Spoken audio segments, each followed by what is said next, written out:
3 بجے تک پارلیمنٹ چل رہی تھی، لیکن آپ میں سے 90% لوگ سو رہے تھے. آپ کے اوپر بلڈوزر چل رہا تھا اور آپ کو نیند کیسے آ رہی تھی مجھے سمجھ میں نہیں آتا. عمران مسعود صاحب، آپ ہمارے حیدرآباد کے مہمان ہیں. ہم آپ کی اور آپ کے جذبات کی بہت قدر کرتے ہیں، اس لیے آپ کو حق کا سامنا کروائیں گے. ہمارے ذمہ داران وقف کے معاملے میں 70 سال سے سو رہے تھے، اس لیے پارلیمنٹ چلتے وقت 90% مسلمان سو رہے تھے. اور ویسے بھی سب کو پتا تھا کہ پارلیمنٹ میں سوائے پیپر پھاڑنے کے اور کچھ نہیں ہوگا، تو کیوں کوئی مسلمان اپنی نیند خراب کریں گے؟ اور جہاں تک بلڈوزر چلنے کی بات ہے تو غریب مسلمانوں کی قسمت پہ تو ہمارے ذمہ داران خود 70 سال سے بلڈوزر چلا رہے ہیں. مسلمانوں کے لیے یہ کوئی تعجب کی بات نہیں ہے. نہ مسلمان کبھی وقف بورڈ سے امید رکھا اور نہ اسے آج ہے. آج یہ نیریٹو پورے معاشرے کے اندر بنایا جا رہا ہے کہ وقف بورڈ تو چور تھا، وقف بورڈ نے تو کچھ نہیں کیا، ہمارا تو بھلا نہیں کیا، ہم کیوں لڑیں اس کے لیے. ارے کیا نیریٹو بن رہا ہے؟ ہم کیوں لڑیں اس کے لیے؟ ہم کیوں جائیں اس کے اندر حصے داری کرنے کے لیے؟ ہم کو کیا فائدہ ہونا ہے اس کے اندر؟ یہ نیریٹو بی جے پی بنانے کا کام کر رہی ہے. سوری سر، صحیح چیز کی غلط مثال نہیں دی جا سکتی.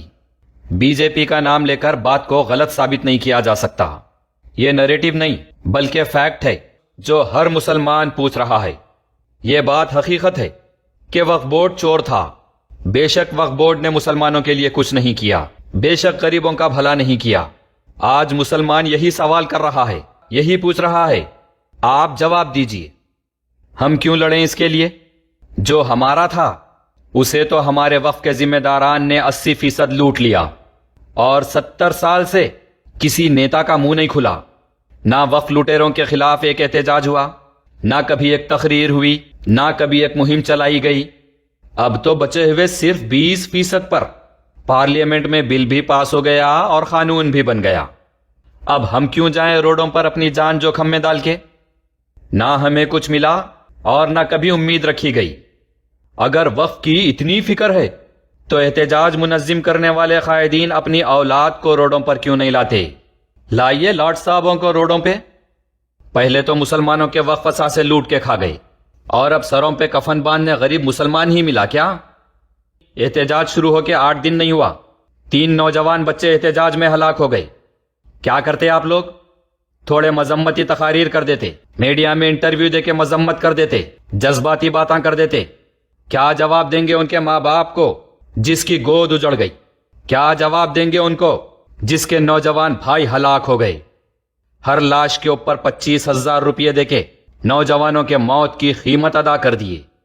آپ نے کہا کہ آپ کو سمجھ نہیں آیا، اس لیے آئیے میں آپ کو سمجھاتا ہوں. آپ کے ساتھ تلنگانہ وقف بورڈ کے چیئرمین صاحب بھی ہے، ان کے ساتھ ذرا منی کونڈا لین کو ہلز جا کے آنا تھا آپ، اور ذرا ان سے پوچھنا کہ تلنگانہ میں قریب 35,000 وقف جائیدادیں ہیں، کتنے قبضے ہوئے، کون کرے اور قبضے کر کے کس کو بیچے؟ اب وہ جائیدادیں مسلمانوں کے پاس ہے یا مارواڑیوں کے پاس؟ ذرا پوچھئے. درگاہوں کے تحت کتنے 1,000 کروڑ کی جائیدادیں تھی، وہ سب کون اور کیسے بیچ کے امیر بن گئے؟ ذرا پوچھئے. 77,000 ایکڑ جائیدادیں ہیں، ان میں سے 55,000 ایکڑ زمین پر تو لٹیگیشن چل رہی. کون قبضے کر کے لٹیگیشنز ڈالے؟ ذرا پوچھئے. منی کونڈا جاگیر کی قریب 1,700 ایکڑ زمین کس کے پپا کی جاگیر تھی جو دے دیے؟ ذرا پوچھئے. صرف حیدرآباد میں 750 کے قریب قبرستان ہے، اس میں سے 86 قبرستانوں پہ کون قبضے کرے؟ ذرا پوچھئے. کون معاملے کر کے خبروں کو بیچ دیے؟ کون خبروں پہ بلڈوزر چلا کے پلاٹنگ کرے؟ کون قبرستانوں پہ شادی خانے بنا کے روز وہاں آرکیسٹرا لگا کے ناچ رہی؟ ذرا پوچھئے. وقف کے 3,000 جائیدادیں کہاں غائب ہو گئے؟ ذرا پوچھئے. 900 کے قریب ڈاکومنٹس کلیکٹر آفس سے کون غائب کر دیے؟ ذرا پوچھئے. وقف بورڈ آفس میں پری پلانڈ طریقے سے چوروں کو گھسا کے تالے توڑوا کے کون ڈاکومنٹس چوری کروائے؟ ذرا پوچھئے. ملکاج گیری کی 4.5 ایکڑ زمین وقف بورڈ والے کس کے پپا کی جاگیر سمجھ کے کروڑوں روپے کی زمین کا صرف 35 لاکھ میں NOC دے کے سودا کر لیے؟ ذرا پوچھئے. اپل میں 300 ایکڑ وقف زمین پہ پلاٹنگ کر کے کون بیچے اور وہاں کالونیز کون بسا دیے؟ ذرا پوچھئے.